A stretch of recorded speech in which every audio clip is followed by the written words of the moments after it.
Hello guys, ഇന്ന് morning നീച്ചപ്പോൾ fried റൈസിനോടൊരു പുതി. പിന്നെന്താ, നേരെ കിച്ചണിലേക്ക് വെള്ളം തിളപ്പിച്ച് അതിലേക്ക് ഉപ്പും അരമണിക്കൂർ സോക്കാക്കി വെച്ച അരിയും പിന്നെ ഇച്ചിരി ചെറുനാരങ്ങ ഒഴിച്ച് വെയിറ്റാക്കി. പിന്നെ ഒട്ടും സമയം കളയാതെ ഒരു പാത്രത്തിലേക്ക് എണ്ണയിട്ട് കടുക്, കറിവേപ്പില, ചില്ലി ഫ്ലേക്സ് ഇട്ട് ഒന്ന് മൂത്ത് വന്നപ്പോൾ മാരിനേറ്റ് ചെയ്ത് വെച്ച ചിക്കനും കൂടെ ഇട്ട് ഒന്ന് ആക്കി കൊടുത്തു. ഒരു 4 മുട്ട എടുത്ത് അതിനൊന്ന് കുത്തിപ്പൊരിച്ച് വന്നപ്പോഴത്തേക്ക് നമ്മുടെ ചിക്കൻ റെഡിയായി. ഇനി ഇഞ്ചി വെളുത്തുള്ളി പേസ്റ്റ്, കുരുമുളക് പൊടി, ഗരം മസാലപ്പൊടി, ചിക്കൻ മസാലപ്പൊടി, മല്ലിപ്പൊടി ഇട്ട് ഒന്നുകൂടെ ഇളക്കി.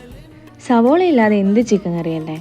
അതിലേക്ക് പാകത്തിന് സവോള, പച്ചമുളക്, തക്കാളി, മല്ലിയില കൂടെ ചേർത്ത് ഒന്നുകൂടെ നന്നായിട്ട് ഇളക്കി വെച്ചാൽ നമ്മുടെ ചിക്കൻ റെഡിയായി. ഇനി നമ്മുടെ ഫ്രൈഡ് റൈസ്.